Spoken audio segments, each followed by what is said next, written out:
Hey there, welcome to the Big Apple School podcast. My name is Sam. And my name is Steve. And today we're asking what's the crack about board games. So we're going to look at whether or not they're boring, in our opinion. Are board games boring? Yeah, it rhymes, kind of, or something. Or what popular ones we've played, or what games we've played in general. And we'll describe them if needs be. What are our favourite board games? And who do we play with? When do we play? I mean, maybe we have a habit or we've had a habit with it. Do we get competitive? Right? There could be a bit of falling out with board games for some people. What are the benefits? I think there are some compared to other activities we could do. Should they be in some public places like libraries, prisons, airports, and other things like that, other places? What are the hardest board games? Some of them might not be as good as others. And some tips we might have, the future for board games, what we might recommend for young people. So lots of thoughts and ideas about board games. And I think they're popular enough in Russia, actually. I feel like there are a good few shops in Novosibirsk, and young people have an interest in them, at least people I've talked to. But in your opinion, in our opinion, are board games boring? As for me, no. I think board games can be very interesting. I think you're right. In Russia, a lot of children do seem to like to play board games. There are a lot of interesting ones available.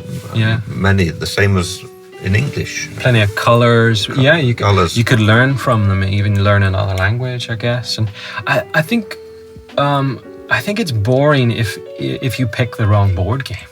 I mean, if you pick one that isn't of your interest, for whatever reason, it could be boring. But, I mean, if you get a good board game or tabletop game, if you want to be more general, I think you're going to enjoy it. I think most people will enjoy a good one, and if good company as well. Yeah, I think the thing is that they can be boring if the rules are too difficult in a lot of games, because you have to spend a lot of time learning the rules. And it's maybe more about thinking than actually the entertainment factor of it. So what popular board games have you played? Well, when I was a boy, I used to be very keen on Monopoly. Yeah. I know that's popular in Russia as well. Right. Monopoly, Scrabble, I suppose you can say is a board game. Yeah. There was a game similar to Monopoly called Totopoly, which was instead of hotels, it was a horse race. Oh, right. Different. You bought horses. And where did the name come from? Forgive me. I don't know. It was just called that. Wow. But are we talking about card games? I think we can. Well, I know it's not strictly a board game, but let's table game. Let's include it. Yes. Yeah, let's include it. Games. It's tabletop anyway. Yes. Yeah. Skittles, table Skittles is right. Popular. I usually just eat them. That's different. There's like chocolate Skittles. Bowling on the table. That's right. Yes. Skittles. Right. I haven't done that. And Shove Halfpenny. Have you played Shove Halfpenny? I'm too young for that. Sorry. You put a coin in the middle of the table. Yeah. And everybody, the coin is a penny, which is twice the size of a halfpenny. Yeah. Old halfpenny. Right. And you put everybody has a halfpenny. And you put it half on the table, and you hit it with your hand, and you have to knock the penny off the table. Well, I remember the kids in school where I played something similar, but I don't think we had halfpenny or halfpenny. We didn't have them, but we did. I think it was pennies we used, and we kind of tried to get them as close as we could to the wall or something.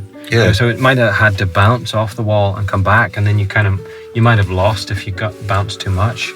I think, but I never really bothered. But I watched them. I was a spectator for that game. But yeah, it's a bit like bowling actually in some ways, isn't it? Or bowls. Yes, I suppose so. It's more like a sport actually. Yeah. Because I think the most popular one, I don't know if it's so popular in England now, but I think it's still popular here, is dominoes. Yeah. It's. I think it's popular enough. I don't. You can definitely get them anyway. And of course, the most popular one in Russia, I suppose, chess.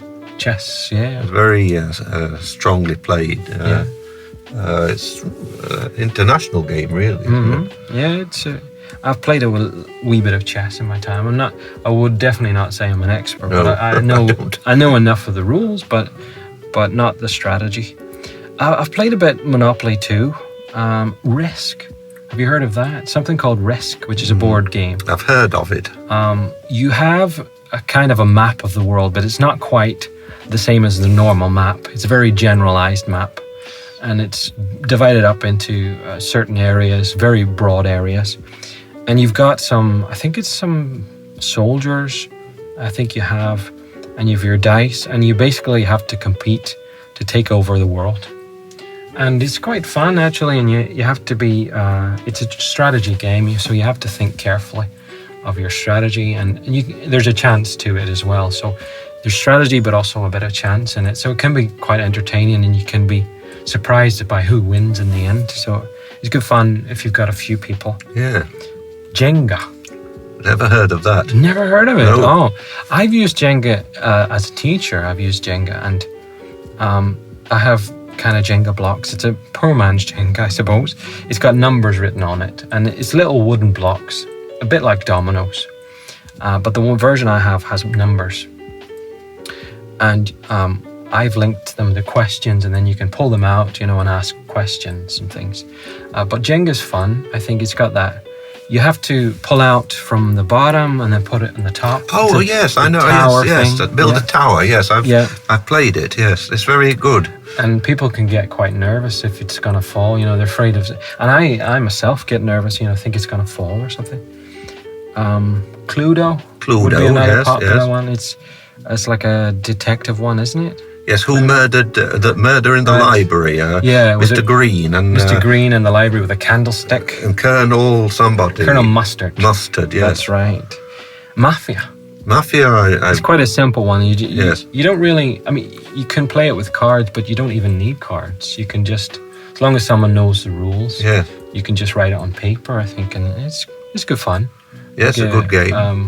It's like you turn the lights off, and who's the mafia and who's the doctor, who's going to help, and so on.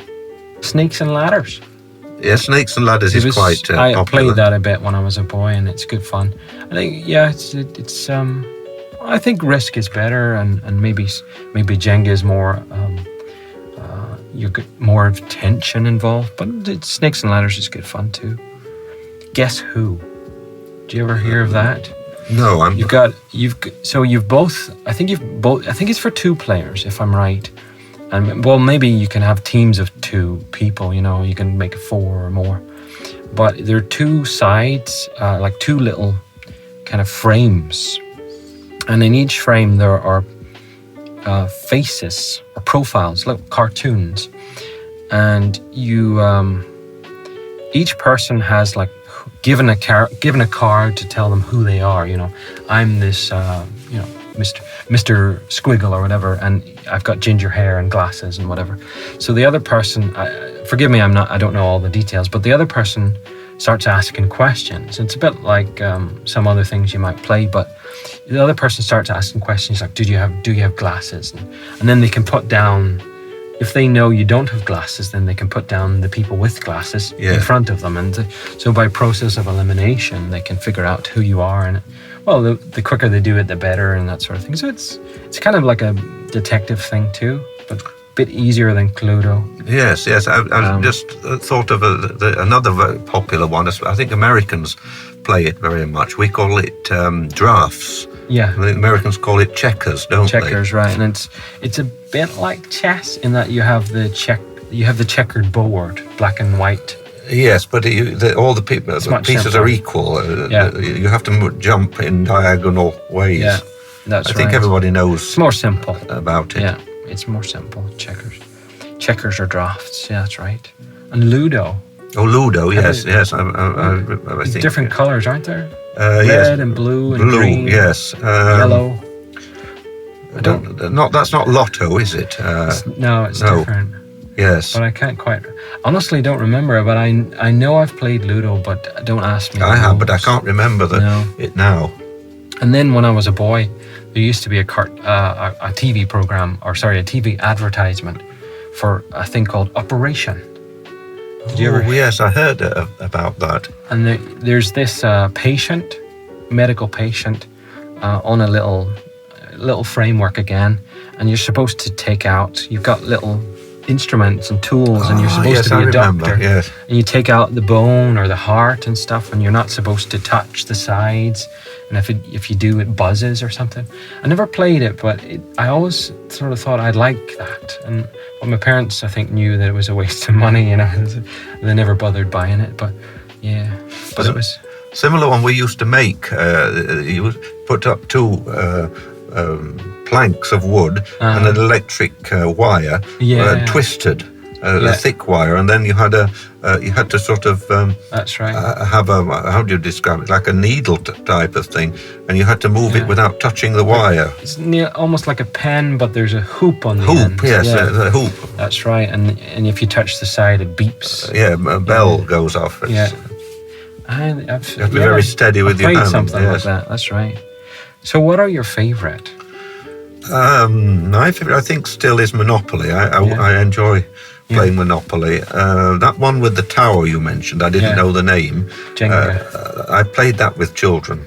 Quite a lot. I think they like. I think it's good fun. It's very good fun. I think especially if you've got a good group of people, it's good fun. You know, you start to get tension, and I like Risk. I know you don't know what it is, and Mafia too. I think is good. Yes. There's a bit of drama maybe in that. Cluedo. I think it's good. Yes. I think Cluedo is good. Because you've got the sort of a bit of thinking to do when you do Cluedo, and it's a bit of not strategy, but you have a bit of thinking to do and a detective work, and I think that's fun. But if we're speaking about card games and including card games, I mean, there's the Fool Durak is very popular, isn't it? And what's that? I've heard of it. You have to put. I can't remember the rules exactly. Everybody who's listening to this podcast will know it exactly. It's very popular. Durak, right? Children's game. Do you use ordinary cards? Yes, ordinary cards, and you have to follow them on in a certain way. It's quite complicated rules, actually. Right. I've heard of it, but I've never ever played it. Yeah. So, we're going to talk more about our experiences with board games.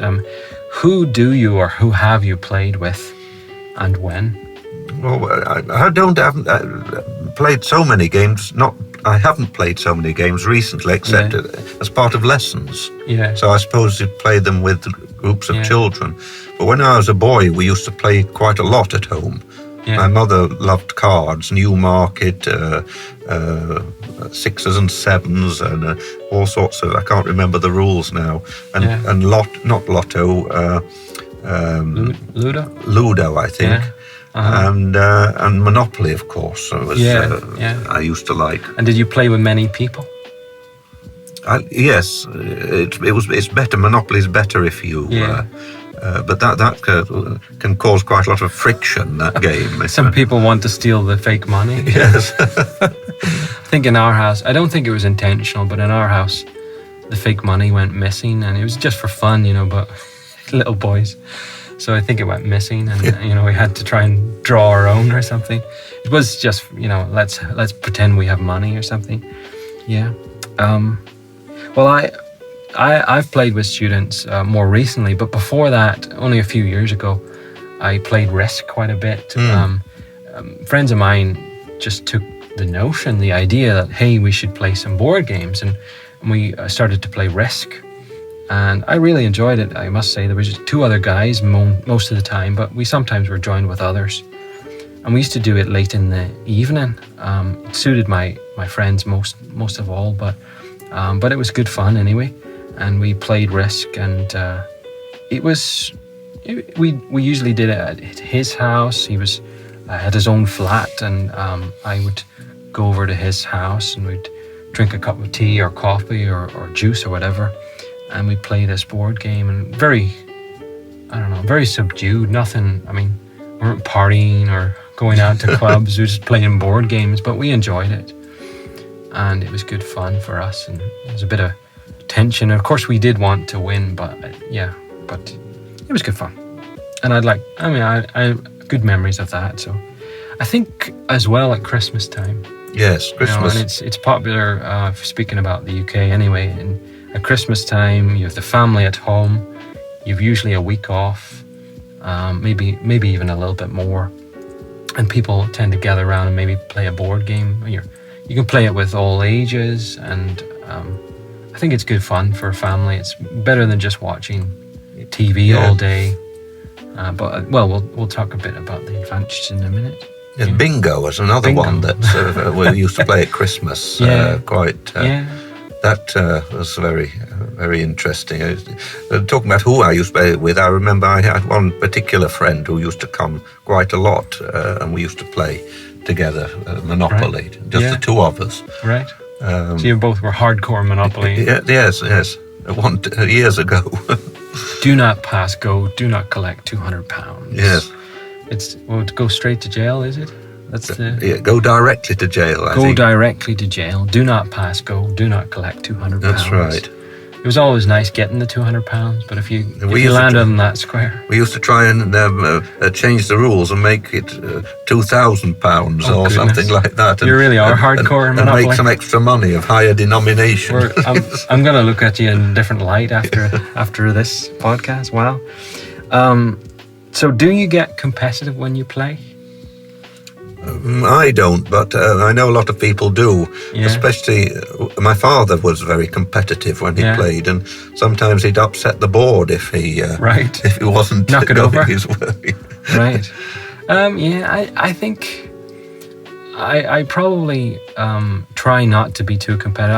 I think it just depends who I'm with, but I could be very annoyed if I think I'm going to win and I lose. Especially if early on you think, it's looking good here. So I think, generally I'm not a competitive person, but I think it's hard not to be when you're playing a board game. I just try not to be aggressive about it. I mean, but you can be. I think anyone can get a little bit competitive. Yeah. I think. And are games dangerous? Well, I can think of some games that might be dangerous, but I think on the whole, games are very useful, especially for children. They teach them to concentrate and to work together and cooperation. Yeah. But there are some dangerous games, which like Ouija. The Ouija board. The Ouija board, That's which true, can be quite, some people would say were dangerous. My mother tried that once and had a bad experience with it. Right. We better not say how it's played, else everybody will not go into starting that. it. Yeah. I've never played it, and I don't want. No, I haven't. Too many bad stories about it. Yeah. Well, I was thinking more about violence in board games, and if you've ever played the card game Uno, have you ever played it? I've heard of it, but I haven't played it. It's a bit like something you might know, Snap. Oh yes, I know Snap. When you have the same card, and it's usually colored cards with animals maybe and stuff. Yeah. And if you have the same card and you turn it over, you have to say snap and slam your hand down, right? And Uno's pretty much the same, but because you have to slam your hand, well, you don't have to slam your hand down on the cards, but it tends to happen because you're trying to do it quickly. The quickest person wins, right? So I played Uno with some guys, younger guys, and you could lose a hand. I mean, they're slapping their hands down quite quickly, and it's not violent, it's not intended to be violent, but they're putting their hands down so quickly that actually you could nearly lose a hand, and then trying to get there quick. And I was never very. I kind of took a step back. I was never quick enough for them. Actually, I think they were far quicker than I. Playing Uno, so I think there are maybe a little bit dangerous games, maybe a couple of them, but generally not. Generally not. I think on the whole, if they played safely and to good effect, I think. The only one I can think of very similar to yours, if you get about 5 people together, you have to put your left hand down, and then the next person has to put his right hand, the next on top, and then you have to remove the person at the bottom has to remove his hand and put it on the top, and that can get very fast and aggressive. Yeah. It sounds with the right people or wrong people, it could get dangerous. Yeah. So, well, you talked a little bit already about benefits. Well, compared to other things a family could be doing together, what are the benefits of board games? Well, as I said, just explained about concentration. I think it's also good for families to be together, and it's a good pastime on wet days and when you can't go out. I think it's better than, which occasionally happens in the UK. Yeah. Yes. And I think there's the social. It's more sociable. Like, I mean, families might tend to watch TV together. You know, especially if you've eaten Christmas dinner or just in general. And I think if you've got board games, it's more sociable. So you've got something that you don't have to think too hard to talk about it. You know, you're talking away about the game or you're talking about other things. But it allows you a chance to be sociable, and it can even allow you to break the ice. Yes, it is. It's good for a guest or something. Such as Scrabble, for example, is very educational. Learning spelling and in a sort of interesting way. Yeah, so it tests your brain sometimes and knowledge as well. Hand-to-eye coordination. Yes, I think it is. I mean, depending on the game, but Jenga, for example, you sort of tests you whether you have a steady hand. That's right. So it might have some use in that way. I don't know. Are board games addictive, though? I think it could be. You with Monopoly. Yes, I think it could. It could be. I suppose computer games might be addictive. Any game might be. But board games. I mean, speaking of board games specifically, not computer games. Would they be addictive, do you think, for most people? I don't think so. I think they're unless you're really obsessed by one particular game, like Monopoly, could be, yes, or Risk, maybe. Yes. I think it would be unusual. Maybe because there's that little bit of thought needed to be put into it, and maybe because you need other people to play it. I don't know. Yes, it's not quite as addictive. No. Yeah, maybe not the same gameplay. No, I think it's because all different people together. It's you've got to have the people there. You can't play it all the time. And then if you're losing a lot, you could be disappointed. Yeah. So I guess you wouldn't get too addicted if you're losing all the time. Right. So, should board games be in libraries or in prisons, places like that? Well, I don't see why not. I know in some libraries in Britain they rent out. You know, you can take out games for children. I think it's very useful because some of them are very expensive. Can you play them in the library? I don't know. I think so. I think you can play them in the library. As long as you're not too noisy, I suppose. Yes. Or maybe they could have a separate room. I think it's a good idea if they don't have such a facility. Yeah. I think it would be worthwhile. I don't think my local library has board games, but they have computers that you can use, but not with games necessarily. But they don't have any board games, at least not that I know of. But I think it would be a good thing for social aspects. I think so. People could go there and play some games.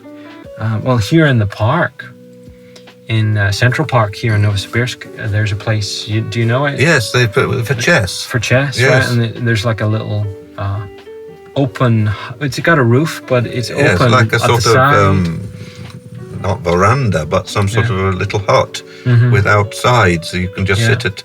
There's a special word for it in Russian, but I can't remember what it is. I can't help you. I don't know it. And that's very useful. But you talk about prisons. I think it's good to have them in prisons because it teaches cooperation, I think. Yeah, I mean, I don't think it's going to solve all the problems, but maybe it could help with some people and relieve their boredom. But should prisoners be allowed board games? It could be too much fun. Well, I don't know. I think I would allow it. Yes. I think I would allow it, as long as they're not fighting over it. Because a lot of them are educational, aren't they? Yeah, well, that's board games. it, yeah. And it could pass the time for them. So I don't think, unless they're misbehaving with them, I don't think, trying to make weapons of them or something, I don't think it's so bad a thing.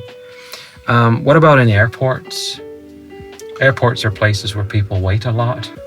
Well, I think in Russian airports they do have places, and a lot of. I've seen in Moscow, in Domodedovo, they have rooms where children can go and play games. Right. And I know in a lot of restaurants in Novosibirsk, they provide the children with games and coloured paper while the parents are eating, and they just go to a little room keep them entertained. Entertained. I think it's a very good idea. Yeah, I think it'd be good. I mean, I can imagine, and even on the trains in Russia, and I can imagine, well, maybe bring your own game if it's not there, especially for the train. And I think it would be a good way, as I say, breaking the ice. Yeah. And maybe you could meet someone that you could actually keep in touch with, especially with modern communication and so on. Yeah, could be good. Yeah. So, well, I was going to ask what would the effect be. I think the social aspect especially. I think so. And concentration as well, especially for children. It does teach concentration. Shows them they can have fun without... Yeah, not being distracted. You've got to having focus. To plug things in as well. Yeah, it could help them, I think, in school, because they have to focus and concentrate, and maybe if they enjoy playing a board game, they could be better learning in school. Yes. Hopefully. Okay, well, a few more. What's the hardest or most time-consuming board game to play? The hardest? Yeah. For you, anyway. For me? Yeah. Well, if we're talking about... card games. I mean, there's bridge, for example. That's very complicated. Never tried. It's you have to learn the rules and learn the mind of your partner. Right. It's very tricky. Bit of strategy as well. Yes. I think Monopoly is quite difficult if you play it properly. It takes a lot of time as well, doesn't it? You have to be... It's a commitment. It's a commitment. I mean, some games it's more of a game of chance, but with some games it's more skill, isn't it? Yeah. I'm trying to think of games of skill that not so much based on throwing a dice. Well, I was going to say chess, because it's not skill, but it's very much strategy. Yes. And if you've got a good opponent, I mean, you really need to know your strategy, don't you? And think ahead and try to think what he or her is thinking of. Backgammon and something like that. Right. So there could be... I wouldn't say they're the most fun games for like a Friday night, playing chess. But maybe for the right moment. Yeah. Okay. Any tips? Now, you're a Monopoly man, so do you have any tips that you want to reveal? It's a long time since I've played, actually, but I think it's you don't have to take so many risks at the beginning. Right. You have to build up slowly your empire, not go out for the Park Lane hotels. Mm-hmm. Don't spend all your money. The most expensive ones, sometimes the cheap roads bring in more money. Maybe get a lot of cheaper ones, and then people fall on them, don't they? That's right. And you can take their money, beat them over the head. Yes. Okay. Yeah, I guess it's been a while since I've played it too, but I think I've you really have to know what you're doing from the start. Decide. I think for Monopoly, you should decide from the start whether you're gonna go for a row of yellow, or you're going for all over the board, or whether you're going to go for the more expensive, whether you're going for property or houses. And you have to choose, don't you? You can choose a little house or a big house, a hotel, isn't it? No, I think you have to have 5 little small houses before you can get a hotel. Right, and then you can change it. Yeah. But something like that. That's right. There's a tariff, a special tariff for each street. Yeah, but you can't. Right. I don't think you can. And the more, so if you got a street or a property, you can charge money. But if you've got a hotel, you can charge more. That's right. Yes. Yeah. So it's good. But I think for Monopoly, you really, really need to have time for it. Oh, it's a long game. It's a commitment for sure. But yeah, I can't say. My advice, my tip would just be to think about your strategy before you start. And I mean, of course you might have to adapt it, because someone might take the property that you want, or if it's another game, they might take the square that you want, or the country that you want, if it's Risk. So you kind of have to adapt and think, well, what do I do now? Have a plan B for that. So yeah, I think start strong and don't make too many commitments to begin with. Is there a future for board games? So it seems to be okay at the moment in Russia, but in the world in general, do you think board games are losing popularity? Computer games are now the big thing. Well, you may know more about this than I do because you spend more time in UK, I think, or you will be spending more time soon. But I think in Britain they're not so popular now. From what you see on the television. It's not. Yeah, you don't see so many ads. Although I'm not watching TV as much as I used to, but you don't see so many ads for board games. Maybe coming close to Christmas, I guess. But even so, it used to be year round, wasn't it? Yes, board games. And I think that's right. I mean, this friend of mine used to come practically every week. Yeah. To play, and sometimes the game Monopoly would go on for about 3 weeks. Oh goodness! Wow. It was laid out on the table for 3 weeks, annoying my mother. Yeah, I think there's a risk, if I pardon the pun, the risk game. But I think there's a risk that it could die away in some countries, especially. But maybe with the right games, if there's a game that comes out that's good and interesting and popular, maybe it could get popular again. I think it can't compete with computer games. I think only the old games. I mean, the old games that have survived, like chess and dominoes, Monopoly. Yeah, they seem to be quite popular. I think the other ones come and go, don't they? Right. You don't hear them so much. Yeah, I think so. Hungry Hippos. I remember there was an advertisement of that, and you got this hungry hippo. It was more like a kind of what would you say, toy than a game, really. But you pushed. It was a game, but you pushed each person had a hippo. There were 4 in total, and you had to push its kind of tail, and it mouth opened and its head shot forward, and there were little almost marbles but plastic, and it sucked. You had to eat as many of those. And I remember it being on TV, and I think it's probably not so popular now, just when you talk about that. So, so they're kind of losing interest, I think, in general. I think they should encourage them in schools more. I think they could teach children about put down that iPod or iPad, and then they'd find that they're interesting once they start.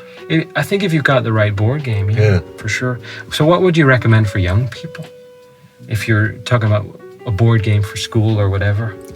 Well, the one that you Jenga, mentioned, yes, I think that's very good for quite small I think so, children. and you can connect questions to it.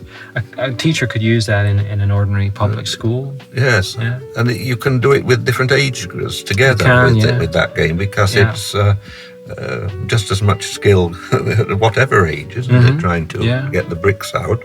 For sure. Yeah, I would also recommend Jenga, so there you are. Maybe Jenga is the most versatile. Yes, I think so. And it doesn't take so long. I think 20, 30 minutes.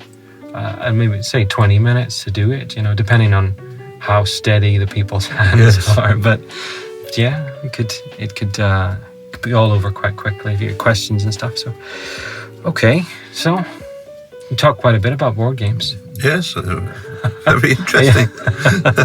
So that, guys, was the crack, and girls, pardon me, or ladies. That was the crack about board games. So we talked about, are they boring? We think not. I think they don't compete with computer games, but they've got their own market and their own interest to people.